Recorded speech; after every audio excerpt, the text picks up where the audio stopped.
Il est impensable aujourd'hui de travailler sans ordinateur, mais l'ordinateur que nous avons n'est pas toujours adapté au travail que nous avons à faire à un instant T. Et plutôt que de changer d'ordinateur, la prise de contrôle d'un ordinateur distant est plus adaptée et reste une solution bien plus éco-responsable. Mais alors, comment fonctionnent ces protocoles de prise de contrôle ? Peut-on se débarrasser de nos grosses machines et surtout, puis-je prendre le contrôle d'un ordinateur depuis un ordinateur que je contrôle déjà à distance ? Pour répondre à ces questions de contrôles en chaîne, je ne reçois pas Leonardo DiCaprio, mais il connaît vachement bien Inception. Gwenaël, bonjour. Bonjour. Cosa Vostra.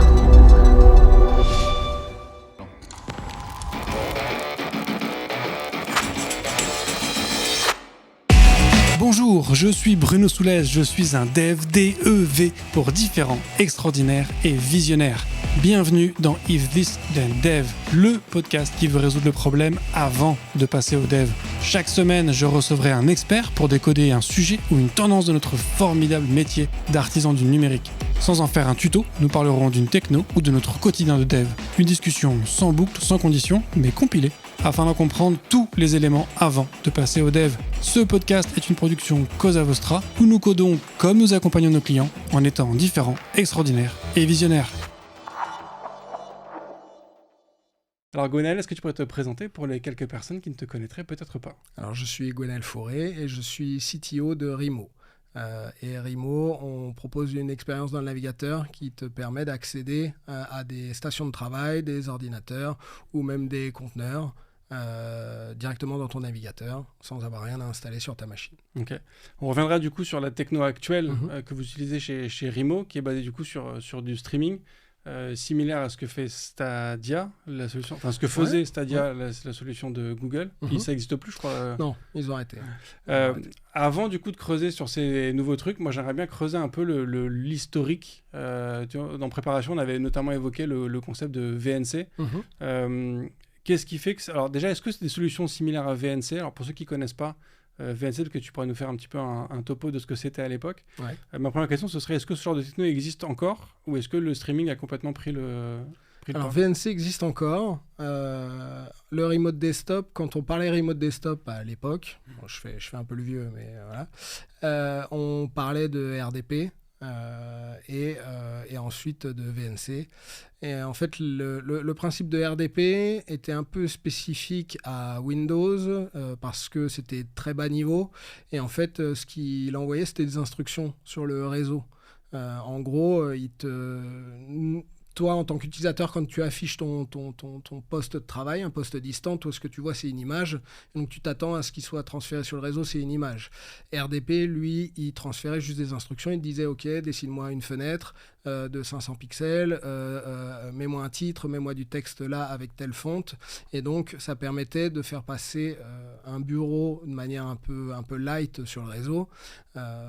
Mais c'était spécifique à Windows. Et en plus de ça, c'était spécifique au thème de Windows de l'époque. C'est pour ça qu'après, dans différentes versions de RDP, quand tu te connectais, tu pouvais ne pas avoir le même thème en RDP que si tu étais physiquement derrière la machine, parce qu'il transférait uniquement les instructions.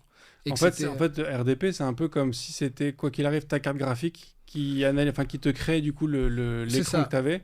Exactement, c'est comme ce que fait X en fait sur Linux, c'est des instructions, c'est un modèle client-serveur et en fait c'est juste que ton affichage c'est ton écran et donc c'est ton logiciel qui est local qui va faire le rendu de ces instructions là.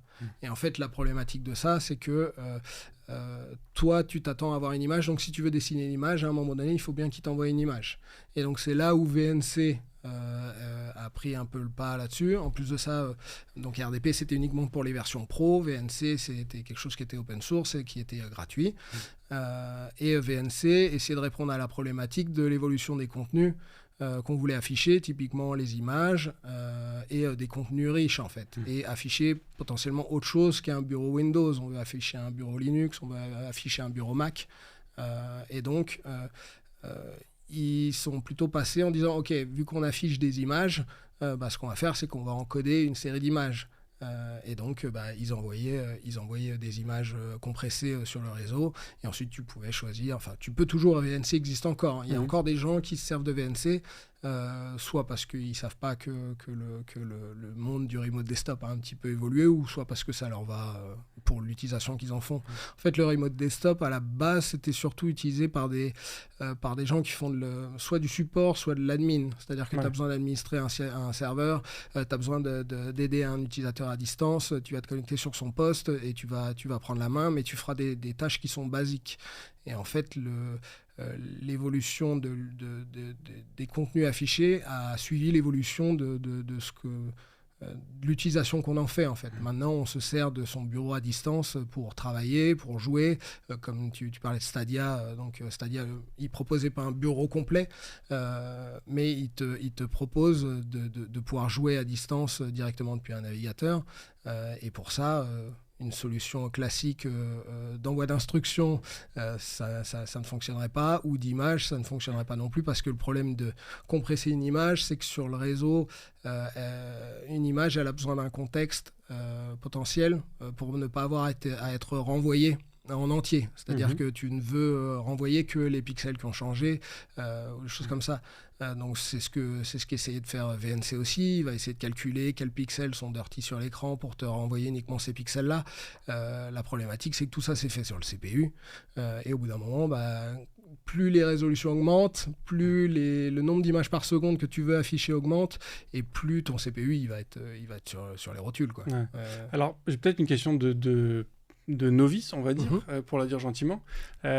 Tu dis du coup que l'envoi d'images, c'est pas optimal, mais quand tu fais un flux de streaming, un flux qui est un flux vidéo, au final, une vidéo, c'est une succession d'images. Ouais. Ça va être quoi, la différence Alors, la différence, c'est que les codecs vidéo sont spécialisés là-dedans, et donc c'est issu d'années de recherche sur comment compresser une image pour avoir le rendu le plus lossless possible. Ils ont une notion de contexte, et c'est surtout qu'ils vont travailler sur des puces dédiées sur ton GPU, et le fait est que derrière, ça ne ralentit pas ta machine, et en plus de ça, ils sont optimisés pour faire ça. C'est-à-dire que des codecs vidéo, on en fait depuis aussi longtemps qu'on a accès à la télé sur ta box, ou des choses comme ça. Donc je pense que genre, quand tu regardes ta Freebox il y a quelques années, ça devait être du MPEG. Et maintenant, on a évolué vers des codecs qui sont moins gourmands en ressources, qui peuvent être même faits sur le CPU, type du H264, mais qui sont hyper efficaces à compresser ton image, et ça à des taux de rafraîchissement qui sont importants, quoi. Sur ce sujet des codecs, j'ai reçu JB Kempf, un des créateurs de VLC, sur ce podcast il y a presque un an maintenant, peut-être même plus que ça, qui était un épisode... tu sens qu'il a un niveau de maîtrise du sujet d'encodage et décodage vidéo qui est stratosphérique par rapport au commun des mortels, quoi. C'était un épisode... donc voilà, je vous mettrai les liens, bien évidemment, en description, si vous souhaitez le retrouver. Donc du coup, tu nous parlais comme besoin principal, historiquement, donc l'admin système, l'admin, grosso, ou effectivement la prise de main sur un poste d'un collaborateur, d'une collaboratrice qui galère à faire un truc ou qu'il faut réparer. Donc on est quand même sur des composants très, très techniques, donc effectivement sur des interfaces très, très basses. Qu'est-ce qui a changé ? Est-ce que c'est les besoins qui ont drivé du coup la recherche de nouvelles techno, ou est-ce qu'il y a simplement l'évolution de la capacité des réseaux qui ont donné des idées supplémentaires aux gens ? Je dirais que c'est une combinaison d'un peu tout ça. Donc Internet est de plus en plus rapide. Même s'il est de plus en plus rapide, il faut quand même que ça soit optimisé sur ce que tu envoies. C'est l'évolution des usages, et plus on sait qu'on peut faire quelque chose, et plus on va vouloir s'en servir. Donc maintenant, les gens veulent pouvoir typiquement accéder à leur machine à la maison. C'était des choses pour lesquelles on n'avait pas forcément de besoin avant, parce qu'on était moins dans une ère du tout connecté, de l'informatique, les téléphones, etc. Plus l'utilisation des ordinateurs devient importante chez les gens, et plus on a besoin d'être, entre guillemets, tout le temps connecté à ce poste-là. En plus de ça, c'est la démocratisation aussi du télétravail. Les gens veulent travailler chez eux, et les entreprises veulent pas forcément que les données se baladent à droite ou à gauche. Donc tu as un mix un peu de tout ça. C'est qu'on a des meilleurs perfs au niveau de l'encodage vidéo, parce que maintenant pour du remote desktop on fait de l'encodage vidéo, et pour le décodage aussi. On a un meilleur réseau, on a plus d'usages, et surtout on consomme de plus en plus de contenu riche, même dans le cadre de son travail, quoi. Qu'on le produise ou qu'on le consomme. Alors, tu parles justement de production, parce que jusque-là, on a beaucoup parlé de le principe d'affichage, en fait, donc de comment récupérer l'écran en final de ce remote desktop. Mais quand on travaille sur un ordinateur, il y a aussi la notion d'input. Ouais. Comment ça s'était géré à l'époque de VNC ou historiquement dans le remote, si on veut sortir du Alors VNC? pour le coup, l'input a pas trop évolué, puisqu'à partir du moment où tu arrives à reproduire ce que tu fais en local sur le remote, c'était pas le challenge le plus important en fait. Le challenge, c'était vraiment ce qui te consomme le plus de ressources et de bandes passantes, et donc c'était plutôt l'output. Au niveau input, tu restes sur des choses assez classiques. Tu vas capturer ta souris, tu vas essayer de la reproduire de l'autre côté.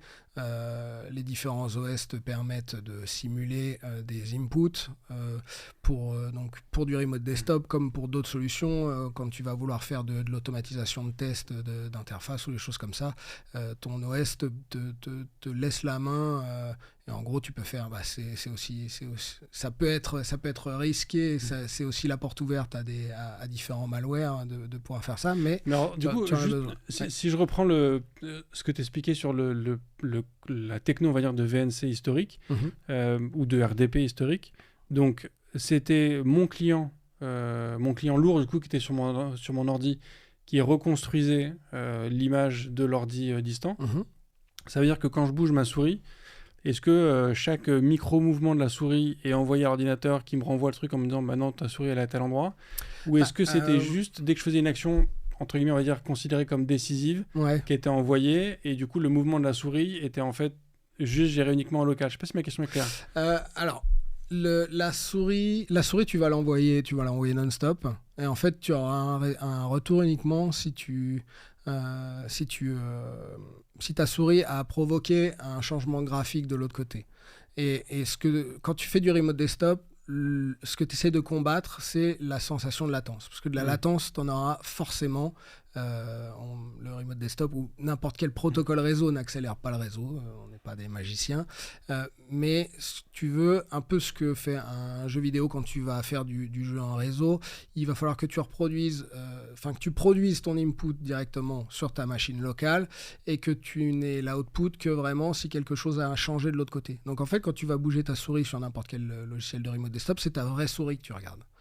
Tu n'as pas le temps d'attente de ta souris. On t'affiche pas ta souris distante parce que tu deviendrais fou en fait au bout d'un moment. Même 50-100 millisecondes de retard, t'as tellement l'habitude de te servir de ta souris en local que ça te gênerait. Comme si tu t'écoutais parler avec 100 millisecondes de retard, tu pourrais pas, quoi. Donc en fait, tu n'auras tes inputs que en local, et alors sauf pour de la frappe, la frappe. Pour le coup, tu verras mais ça te choque moins sur la frappe que sur la souris. La souris, on s'en sert tellement tout le temps. Tu vas de toute façon taper ton mot en entier, il va s'afficher éventuellement, mais avec 100 millisecondes de retard, c'est pas grave.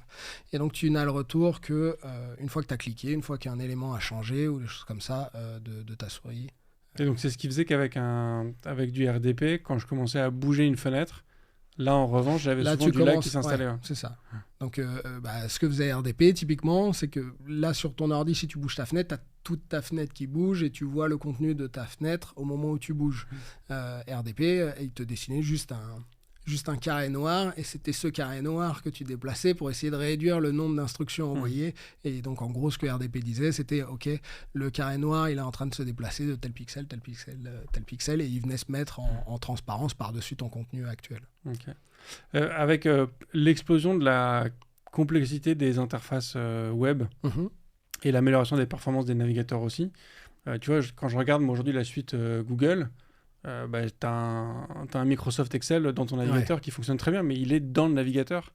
Est-ce qu'il n'y a pas eu des tentatives de reproduire le RDP dans un navigateur et du coup d'avoir cette logique-là C'est très drôle, parce que donc, moi, du remote desktop, ça fait pas mal de temps que j'en fais. On a fait différentes technos, on a eu différentes itérations.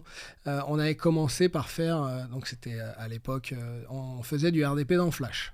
C'est-à-dire qu'on avait reproduit le protocole RDP dans le flash, on se servait de la machine flash pour faire le rendu final.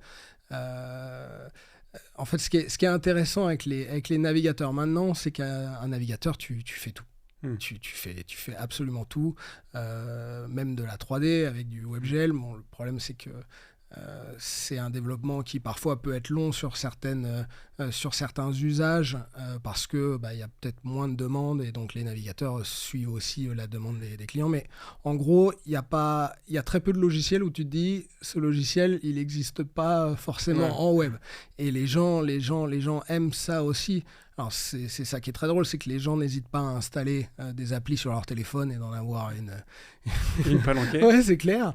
Mais sur l'ordi, c'est plus compliqué de faire installer un logiciel. Donc quand les gens ont une version web, ils vont préférer utiliser leur version web. J'avais vu effectivement un article il y a quelques années déjà je ne sais plus quel magazine qui le journaliste disait la guerre Windows versus Mac n'a plus de sens parce qu'aujourd'hui, en fait, la très grande majorité de ce que tu fais, tu le fais dans ton navigateur. Donc, en fait, vu que tu as Chrome, Internet Explorer, ou tous les navigateurs sont dispo sur toutes les plateformes, en fait, au final, aujourd'hui, tu prends l'ordi que tu veux, en fait. C'est ça. Et tout ce que tu fais, ça se fait dans le navigateur. C'est très drôle parce que si je prends la machine que j'ai là sur moi, avec laquelle je me balade partout, j'ai un Windows installé dessus, mais j'ai juste un navigateur. J'ai rien d'autre sur mon bureau, c'est pareil, je n'ai qu'un navigateur et j'accède à toutes mes ressources en fait à distance. Et en fait, c'est un avantage aussi quand tu es quelqu'un de très mobile, c'est aussi de te dire que derrière, je vais dans un café, je me fais tirer mon sac. J'ai rien à craindre quoi. Toutes mes ressources elles sont distantes et j'ai juste à me déconnecter, faire une déconnexion de partout et c'est bon. Mais dans le navigateur, les navigateurs ont évolué de telle sorte que c'est devenu un OS complet quasiment. On a même un Chrome OS, donc on accède même à de la ressource physique de ta machine. Les API ont vachement évolué. On peut parler avec des périphériques HID, on peut parler avec le GPU, on peut parler avec de l'USB. Il y a certaines limites qui sont mises en place pour éviter que n'importe quel site ne puisse pas non plus faire ce qu'il veut avec ta machine. Mais on accède vraiment depuis le navigateur, on accède à l'OS complet, entre guillemets. Quoi. Mais tu vois, comme tu expliquais qu'avec RDP, en fait, tu as un protocole qui va juste te dire j'ai une fenêtre de telle taille à tel endroit, j'ai tel type d'icône. Enfin, tu vois, il m'envoie juste les éléments affichés. Pourquoi est-ce que je ne pourrais pas faire une interface en React j'ai mes composants, du coup, qui me créent mes fenêtres, qui mettent le contenu en fonction de... La problématique, c'est que déjà, il faut que tu puisses récupérer ces instructions au niveau bas niveau, au niveau de l'OS. Et pour savoir ce que tu vas devoir envoyer et ce que tu vas devoir afficher. Tu peux avoir une machine sur laquelle tu as ton... j'imagine que c'est ton serveur côté VNC ou côté RDP qui envoie les infos. Mais pourquoi est-ce que je ne pourrais pas avoir un client en React qui, du coup, reçoit ces infos et qui m'affiche tu pourrais, mais le problème c'est que maintenant les protocoles d'accès distant ont évolué parce que les besoins ont évolué et tu pourras peut-être afficher une fenêtre et ton carré noir, mais ça s'arrêtera là et en fait il faudra que tu affiches aussi le reste du contenu et si tu n'affiches pas le reste du contenu, ton truc sera pas utilisable. C'est la problématique. Et en plus de ça, tu vas aussi te limiter aux performances graphiques de la machine sur laquelle tu affiches ta session. Tu ne pourras pas prendre un vieux dinosaure pour le faire. Et en fait, l'avantage des codecs vidéo, c'est que tout le monde consomme de la vidéo sur une machine. Donc, au niveau hardware, elles sont prêtes à décoder des flux vidéo, et même en temps réel, de manière assez simple et qui ne soit pas trop gourmande pour ta machine. Et du coup, tu peux te connecter à une machine qui est beaucoup plus puissante que celle sur laquelle tu es. Donc l'intérêt, c'est ça, c'est que ton navigateur, et donc c'est le travail qu'avait fait Google au niveau de Stadia, parce qu'ils avaient des gros besoins de décodage en temps réel et d'affichage de jeux en temps réel. Du coup, ils ont fait un gros travail là-dessus, et pour des solutions de remote desktop qui se basent dans le navigateur, dont Remo, on peut maintenant utiliser toutes leurs améliorations pour avoir une expérience comme si tu avais un client lourd d'installer sur ta machine. On accède au hardware de la machine pour pouvoir décoder le flux en temps réel, quoi. Ok. Et donc en fait, c'est comme si j'avais En fait, si tu étais branché en Ethernet sur la carte graphique de l'ordi sur lequel que tu utilises. Alors, tu as quand même le rendu vidéo, donc c'est compressé, décompressé. En fonction des conditions réseau, tu auras peut-être des artefacts. Ça dépend en fait d'où tu te connectes. Mais nous, ce qu'on essaye de faire et l'objectif en fait d'une solution de remote desktop, c'est qu'au moment où tu le lances, c'est comme si tu étais derrière la machine. C'est que tu ne veux aucune restriction et que tu veux les mêmes perfs que si tu étais derrière la machine et tu veux pouvoir bosser comme si tu y étais. Est-ce que du coup, tu as des... Je prends un exemple alors, qui n'est peut-être pas forcément utile ou pertinent, mais si je suis en entreprise par exemple et que je me connecte à une machine du coup, qui est au-delà de celle que j'ai, du coup tu peux mettre un vieux MacBook Air à tout le monde, ça se fait dans le navigateur du coup, mais ils ont tous accès à des machines qui sont plus ou moins puissantes en fonction du métier qu'ils font. Dans quelle mesure est-ce que je peux imprimer un document sur une imprimante qui est sur le réseau dans les locaux si la machine sur laquelle j'exécute mon ordre d'impression elle est dans les bureaux, dans les serveurs de Rimo très très loin? Alors, donc chez Rimo, nous on ne propose pas des machines en fait. Nous, ce qu'on te propose, c'est la techno qui te permet d'accéder à tes machines. Donc typiquement, tu vas utiliser Rimo pour accéder à ta machine chez toi. Donc si tu lances ton impression, ça va se lancer chez toi, ton impression. Okay. Pas de souci. En fait, le principe, c'est comme si tu y étais physiquement. Donc tu vas pouvoir accéder à de la machine physique, tu vas pouvoir accéder à de la machine virtuelle dans le cloud si tu veux. Maintenant, on peut même accéder à des conteneurs type Docker avec une interface graphique. En fait, c'est... tu accèdes par rapport à d'autres solutions qui vont te proposer typiquement de la machine virtuelle. Nous, on te propose juste de pouvoir t'en servir où tu veux. Donc, c'est l'intérêt. Okay. Et donc, du coup, est-ce que c'est devenu uniquement une question de flux vidéo, avec cette notion de streaming, ou est-ce que tu as encore toute une complexité, on va dire, protocolaire, de par l'échange qui est très différent en réception et en envoi? Alors, c'est vrai que le remote desktop, c'est pas uniquement de l'affichage vidéo. En fait, le principe du remote desktop, c'est aussi de le faire passer sur le réseau. Et les problématiques, c'est surtout des problématiques de temps de réponse. On veut que ça soit du temps réel. Quand on parle de streaming vidéo, c'est vrai qu'on va parler de streaming sur Twitch, sur YouTube. C'est des flux qui sont encodés en différentes qualités sur les serveurs ou sur la machine directement.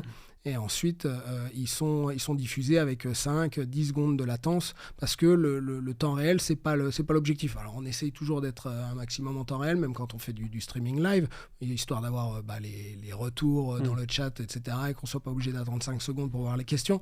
Mais on est OK avec 1, 3, 4, 5 secondes de latence, il n'y a pas de problème.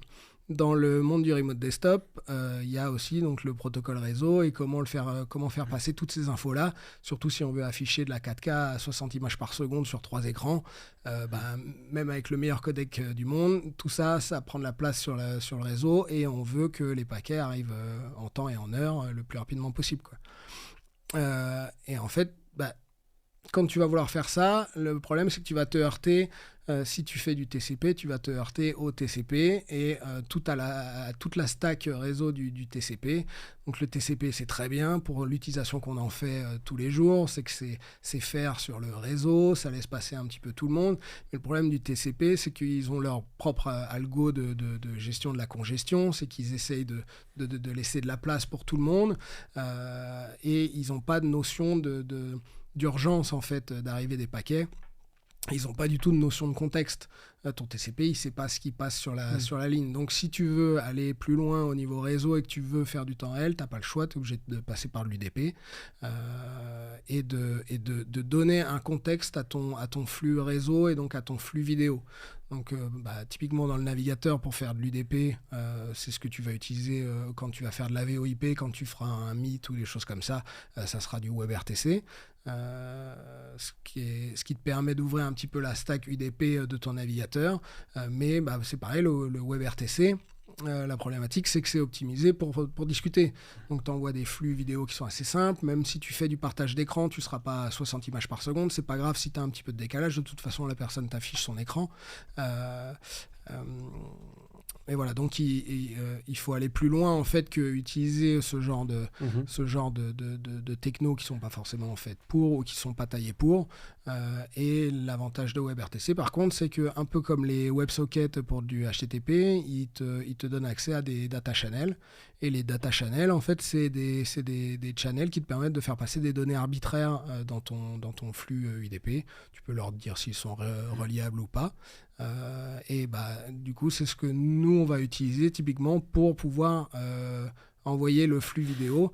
Parce que derrière, ça nous permet de le connecter à l'encodeur vidéo et de pouvoir gérer en fait les problématiques réseau en jouant sur la qualité de ton flux vidéo. C'est-à-dire que nous, on a ce qu'on veut, c'est qu'on veut que tu sois en temps réel. Ça ne nous intéresse pas d'avoir la meilleure image de la Terre. Si tu l'as 10 secondes après, c'est inutilisable. Donc, on est prêt à baisser la qualité vidéo à partir du moment où tu restes en temps réel. Quand tu veux cliquer sur un bouton, tu veux que tu aies le résultat tout de suite. Tu ne le veux pas demain.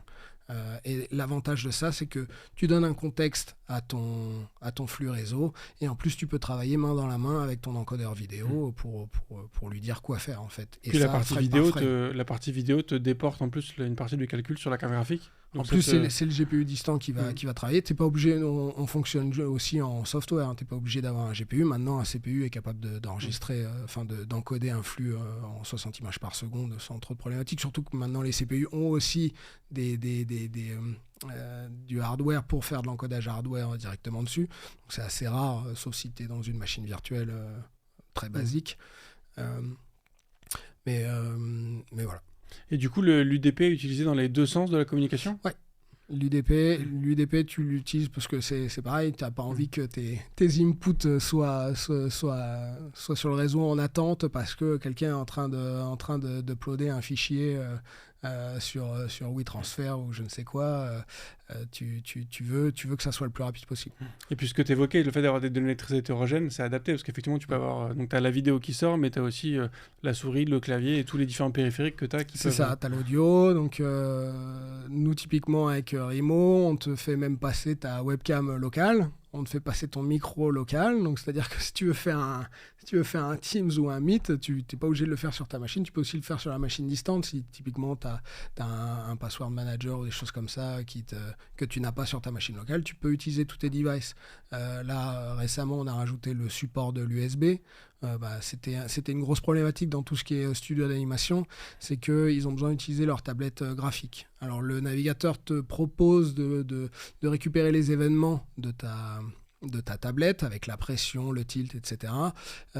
Et derrière, tu as différentes API dans les OS qui te permettent de reproduire en fait ces informations-là. Le problème, c'est que cette surcouche en fait d'API de plus haut niveau faisait que ça augmentait un petit peu le temps de traitement final et les artistes qui ont l'habitude de travailler en local, quand on leur demande ensuite de bosser en remote, ils le sentaient en fait, sa différence. Et là, typiquement, on fait passer maintenant de l'USB et donc directement les trames USB de ta tablette et elles sont reproduites de l'autre côté. Et maintenant, les artistes, ils sont bluffés, ils se disent mais c'est trop bien, je suis pas obligé de télécharger des téraoctets de données pour pouvoir bosser, je bosse directement sur les machines du bureau. On a des studios qui carrément, pour faciliter un petit peu la vie et la fluctuation des projets ou des choses comme ça, ils installent juste des petits scene clients avec des écrans et les gens le matin quand ils arrivent, ils se posent derrière n'importe quelle machine et ils accèdent en fait ils ont des salles serveurs avec leurs grosses machines avec GPU et ils travaillent et c'est pas vraiment du remote, ils font du remote mais en LAN quoi. Ouais. Mais ça leur permet de dire ok cette personne là va bosser sur tel projet, alors on va les mettre, ils vont se mettre ensemble côte à côte et ils peuvent bosser depuis n'importe quelle machine, il n'y a plus de ils ont cette flexibilité-là. Demain, ils ont besoin de bosser à distance. C'est pareil, ils continuent à bosser. Et ça baisse la barrière d'entrée aussi sur les gens qui travaillent dans d'autres pays où il y a pas mal de gens qui recrutent en Belgique ou des choses comme ça. Et les gens n'ont pas forcément envie de venir sur Paris, même s'il y a plein de gens qui adorent Paris. Il y en a qui n'ont pas forcément envie de venir. Et là, ils peuvent bosser le jour même, en gros. Ils sont pas obligés de leur envoyer une machine, de dire ok t'as quoi, t'as quel GPU, il te faut telle donnée pour bosser, tu travailles comme si t'étais au bureau. Ouais. Donc il y a un vrai changement d'usage en fait du coup maintenant grâce à tout ça. Alors j'ai pas mal de questions sur tout ce que tu as évoqué, je vais essayer de pas toutes les oublier. Donc, tu as évoqué le cas des tablettes graphiques. Et c'est-à-dire que du coup, le support de l'USB, ça passe aussi par le navigateur ou du Alors, coup, l'USB, c'était un peu spécifique. En fait, donc l'API Web USB te permet de parler avec des périphériques USB, mais pas tous. Et ceux auxquels tu ne peux pas parler, c'est les périphériques qui seront les périphériques HID. Normalement, si tu veux parler avec un périphérique HID, tu fais du web HID. La problématique, c'est que tu récupères pas les trames USB telles qu'elles sont, et donc tu peux pas forcément reproduire le device pour pouvoir le configurer sur la machine distante. Et en fait, ton web USB, tu es bloqué donc pour tout ce qui va être HID, storage et choses comme ça. Tu veux pas que tu arrives sur un site, quelqu'un prenne le contrôle de ta souris ou de ton clavier. Donc pour ça, par contre, pas le choix, tu es obligé d'installer un compagnon en fait qui va ensuite discuter avec ton navigateur ou avec ta page web pour faire le travail bas niveau que tu n'aurais pas le droit de faire entre guillemets dans un navigateur classique. Donc tu as un compagnon qui va envoyer ses trames USB au navigateur qui te les envoie après ou... D'accord. Ouais, c'est ça.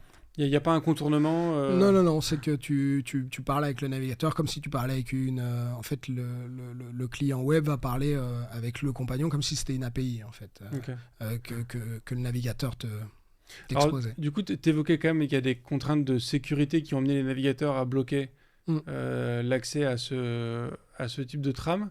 Le fait de créer un compagnon qui permet au final au navigateur d'accéder à ce genre de trame. Parce que ce compagnon, il n'est pas installé de base. C'est qu'on te force pas à utiliser le compagnon comme on te... Mais du coup, pour ceux qui l'ont, est-ce que c'est une ouverture d'un risque quelconque ? Comment est-ce que tu gères cette contrainte ? On a un système... Donc on réfléchissait justement, on se disait, comment on va faire pour que le mec qui a le compagnon qui est installé, tu veuilles pas qu'un autre site y accède, en fait... à utiliser plein d'applis où il t'envoie juste un code, tu sais, pour confirmer. Et on s'est dit on va faire quelque chose de simple comme ça, c'est-à-dire que le compagnon va t'afficher un code et tu vas devoir le remplir sur le site, et si ces codes match, c'est comme ça que tu pourras discuter avec le compagnon. Sinon le compagnon il refuse tout accès à ton hardware comme ça. D'accord.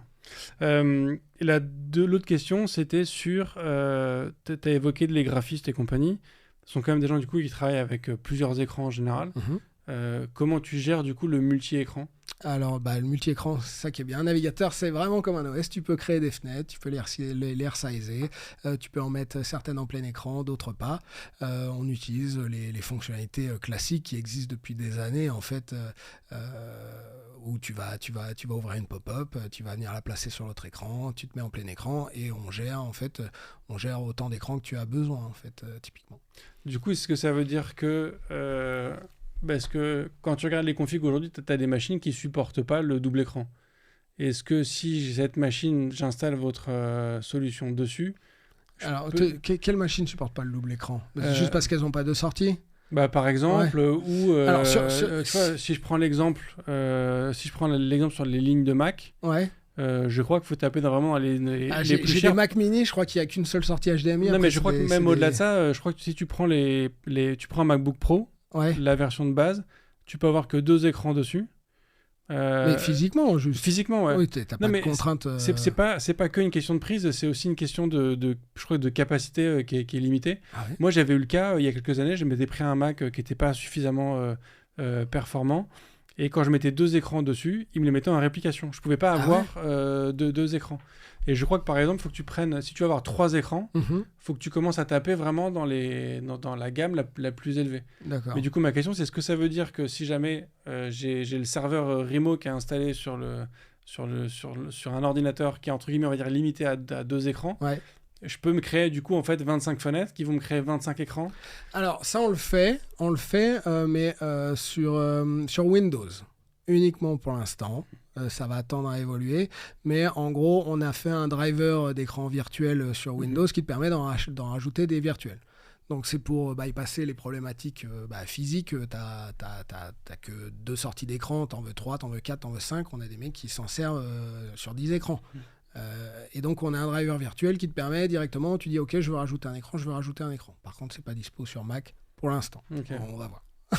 Du coup, est-ce que ce rajout d'écran virtuel, est-ce que ça a autant d'impact parce que quand tu rajoutes un écran sur un ordi, en fait ça bouffe de la ressource quand même d'afficher cet écran en plus.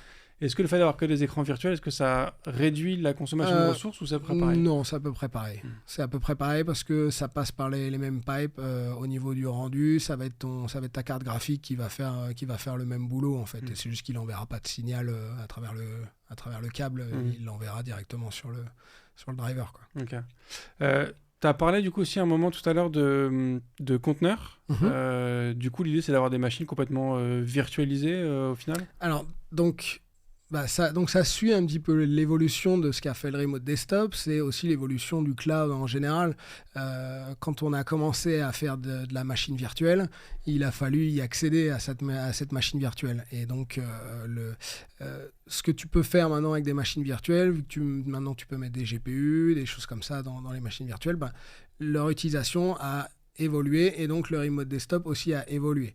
Et la problématique des machines virtuelles, c'est que ce sont des machines où les ressources sont allouées. C'est un peu fixe. Et donc, c'est pour ça qu'on a évolué de plus en plus vers le principe des conteneurs. Alors, je suppose que tout le monde connaît un petit peu les conteneurs. Docker, pour ceux qui ne connaissent pas, c'est le plus connu. Et en fait, l'avantage des conteneurs, c'est que les ressources de ta machine vont être utilisées un petit peu...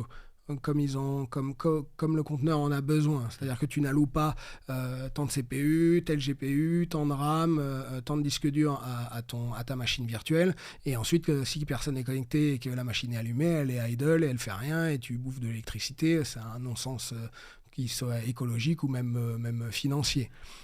Et donc, l'évolution de tout ce qui va être le cloud, donc on utilise du Docker ou du conteneur un petit peu partout. On fait du compute avec, mais dans un conteneur Docker, on peut aussi lui mettre une interface graphique. Et l'avantage d'une solution de remote qui ne fonctionne pas avec uniquement un OS ou des choses comme ça, et qui est assez agnostique à ce niveau-là, c'est que tu peux l'installer dedans et tu peux accéder à tes conteneurs en mode graphique pour faire en fait de la machine virtuelle que tu peux qualifier de light en fait. Et si tu peux mettre un OS complet dans un conteneur Docker, tu peux aussi mettre juste une application et en fait te servir des conteneurs pour faire du cloud, mais allégé à la demande. Un conteneur Docker, ça se provisionne en quelques secondes. Nous, on s'en sert. Typiquement chez Remo, on propose du provisionnement de conteneurs à la volée, où on te propose par exemple un navigateur. Alors tu vas me dire, un navigateur dans le navigateur, c'est quoi l'intérêt ? Si pour tous les devs qui font du web, ça a vachement l'intérêt de pouvoir... tu peux faire ça. Tu peux aussi avoir... On a de plus en plus de problématiques de sécurité, des mecs qui se font casser parce que ça navigue sur des sites qu'il ne faut pas, parce que ça ouvre des pièces jointes ou des choses comme ça, ou que ça installe des trucs qu'il ne faut pas. Le principe, c'est que là, tout va se passer dans le conteneur. Le conteneur, il est provisionné à la volée. Tu vas naviguer sur un site. Le site est potentiellement douteux. Ça te pète quelque chose. Si ça pète quelque chose, ça le pète dans le conteneur. Tu fermes, toi, ton navigateur à toi. En fait, comme tu n'avais que le déport vidéo de ton conteneur, il est détruit et tu peux passer à autre chose. Et il n'y a rien qui est compromis sur ta machine à toi ou dans ton réseau d'entreprise.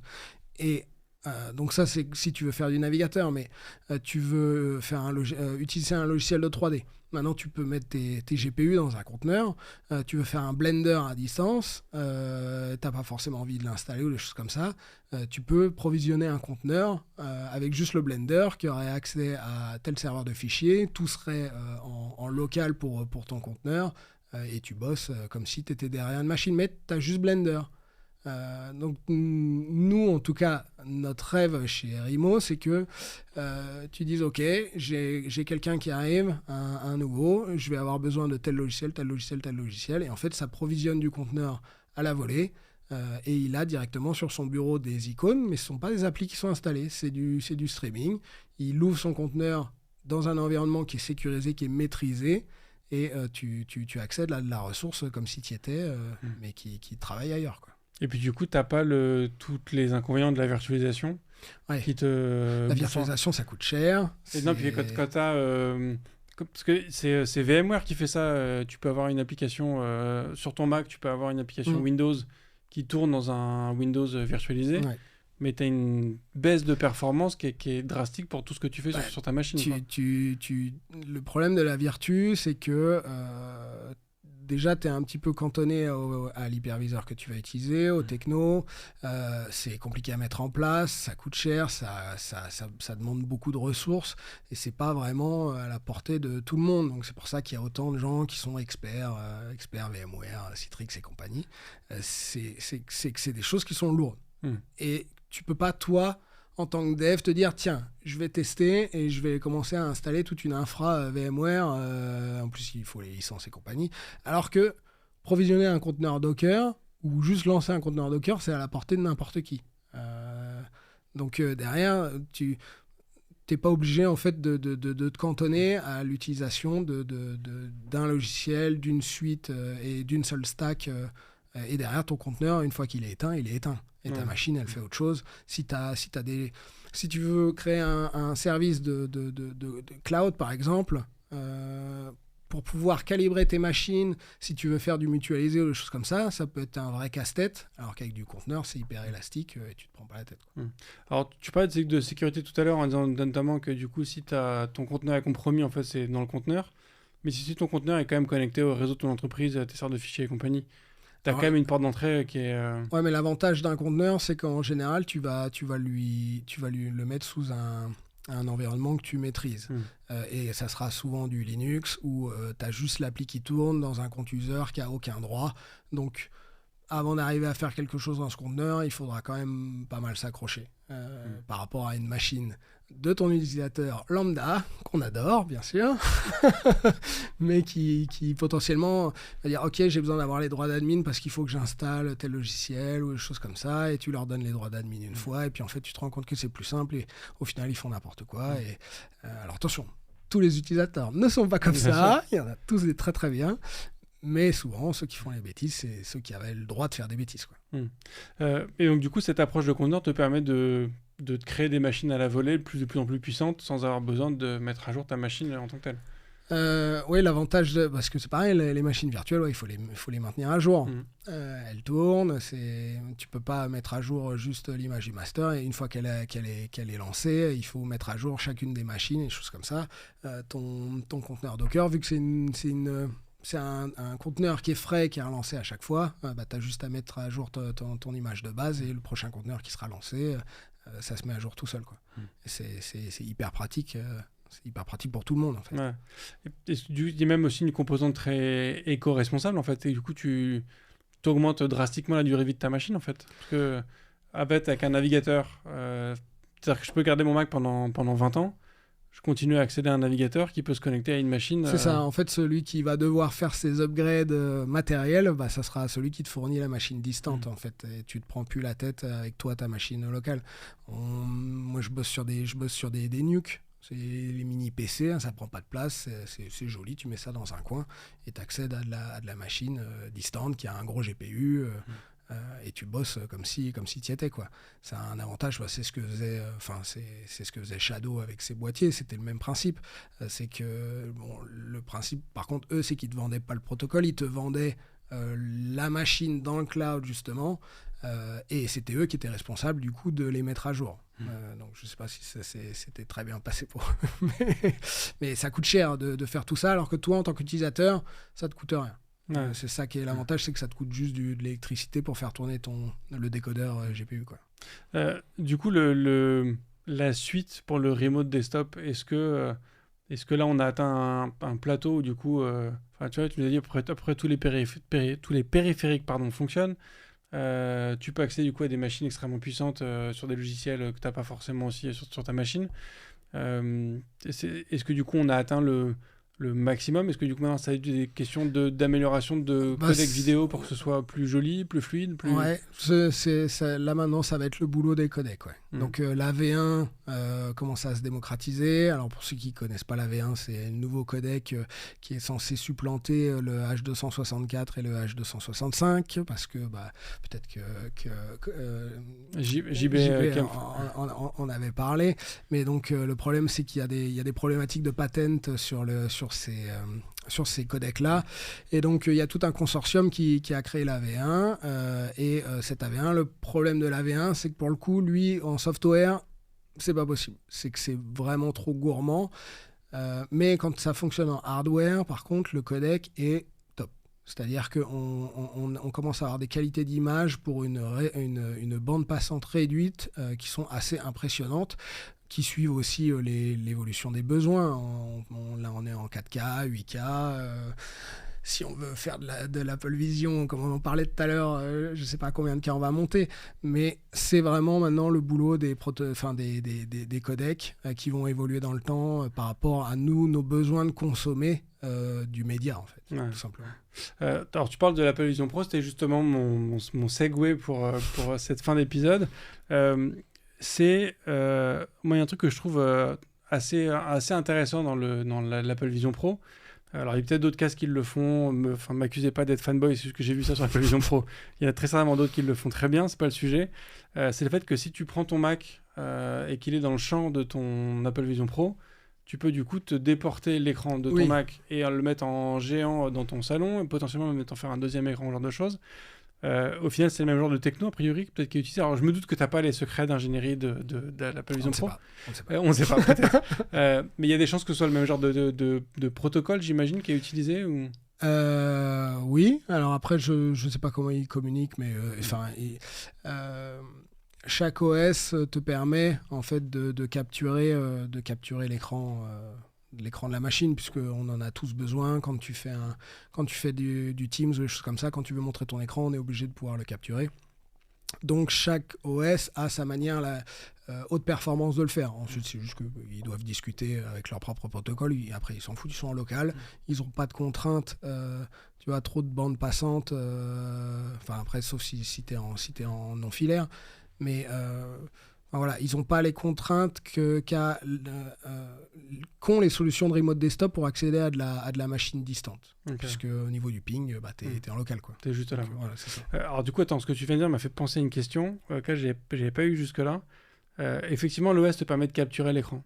Est-ce que du coup, ça veut dire que ce flux vidéo, c'est les OS aujourd'hui en fait qui te le génèrent automatiquement et toi, tu dois juste le transmettre, ou est-ce que il te capture une image et c'est à toi du coup de capturer tes X images par seconde pour... Alors donc ton OS va t'exposer les images telles qu'il les a calculées ou qu'il les a récupérées de ton GPU. C'est-à-dire que si tu affiches un contenu à 25 images par seconde sur ta machine, ton OS il va pas te générer des frames en plus pour rien. Tu vois, il a envie d'économiser ses ressources, surtout que maintenant on a de plus en plus de portables. Tu ne veux pas faire du 60 images par seconde tout le temps. Donc c'est ton GPU qui va lui envoyer l'image. Après, c'est à toi de savoir qu'est-ce que tu en fais de cette image. Parce que le système, lui, il n'en sait rien. Il ne sait pas ce que tu veux en faire. Est-ce que tu veux capturer une image et la mettre en PNG? Est-ce que tu veux faire un flux vidéo? Est-ce que tu veux capturer qu'un bout de ton écran? Des choses comme ça. Donc après, le reste, c'est à toi de le faire. Mais donc ça veut dire que toi, quand tu utilises l'API de ton OS, toi, tu récupères une image et donc il faut que tu lui demandes toutes les 60e de seconde une nouvelle image. Alors ça fonctionne mieux maintenant. On évite de lui demander l'image, c'est lui qui te la renvoie. En gros, toi, tu es en waiting sur le résultat et dès qu'il a une image, il te l'envoie. Et c'est ce qui te permet aussi d'être en temps réel et d'avoir zéro latence quand tu captures. Mais du coup, on est vraiment sur la notion d'image statique et donc c'est à toi d'en faire un flux vidéo. Oui, bien sûr. Après, tu l'envoies à ton GPU. Alors, en fonction de l'OS que tu utilises, des fois, ça touche même pas ton CPU. C'est-à-dire que tu peux récupérer typiquement en Windows des surfaces DirectX en fait, que tu vas donner directement au GPU, et le GPU lui, il sait qu'elles sont, vu que c'est des surfaces qui sont déjà chez lui, il a juste à la passer à la pipeline d'encodage vidéo, et c'est aussi comme ça que tu fais du zéro latence en termes d'encodage, quoi. Ok.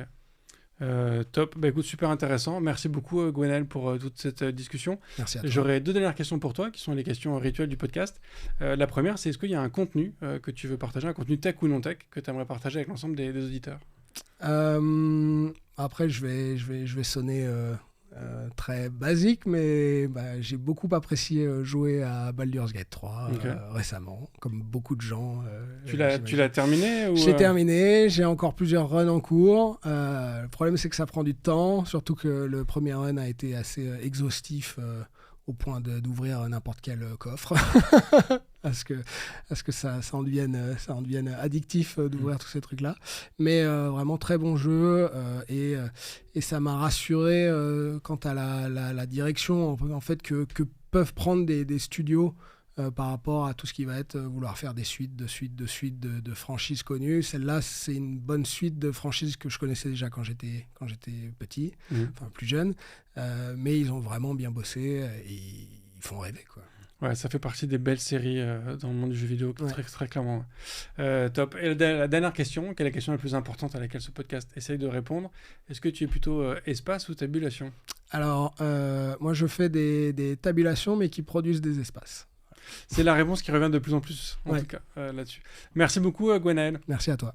Et merci à tous d'avoir écouté cet épisode jusqu'au bout. Voilà, si jamais ça vous donne des velléités, des envies de faire du remote desktop, je pense qu'il y a des choses intéressantes qui peuvent se produire. C'est vrai que nous, en tant que dev, on a parfois des besoins de machines qui évoluent en fonction des différents projets. Donc il y a peut-être des solutions à creuser là. Et en tout cas, c'était forcément intéressant de voir ces technos qui évoluent. Et même si Stadia n'est plus parmi nous, ça reste intéressant de savoir un petit peu comment est-ce que tout ça a fonctionné. Je vous remercie beaucoup toujours de partager ce podcast autour de vous. N'hésitez pas, vraiment faites-le, propagez ce podcast le plus possible. Mettez un commentaire 5 étoiles aussi sur votre application de podcast préférée. Même si vous l'avez déjà fait, sachez qu'en le faisant, ça favorise la viralité de ce podcast sur les différentes plateformes. Donc merci beaucoup à tous ceux qui le font le plus régulièrement possible. Je vous souhaite une très bonne fin de semaine. Je vous dis à la semaine prochaine. Et d'ici là, codez bien.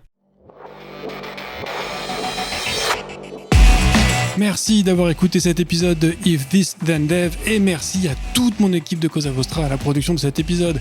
Merci aussi à Alan, Ada, Linus, Bill, Steve et Steve de nous avoir ramenés jusqu'ici. Si ce podcast vous a plu, committez-vous en vous abonnant, déployez-le autour de vous et vous pouvez aussi nous faire une petite code review en nous laissant 5 étoiles sur votre plateforme de podcast préférée. La conversation continue bien sûr avec vous sur Twitter, LinkedIn, Facebook, Instagram, chacun sa techno, @ifthisdendev ou @bibir, B-I-B-E-A-R. Vous retrouverez aussi tous nos épisodes sur notre site ifttd.io. Et enfin, si vous avez besoin d'une agence pour vous accompagner ou si vous souhaitez rejoindre une équipe tech passionnée et passionnante, écrivez-moi sur bruno@cosavostra.com. Merci à tous.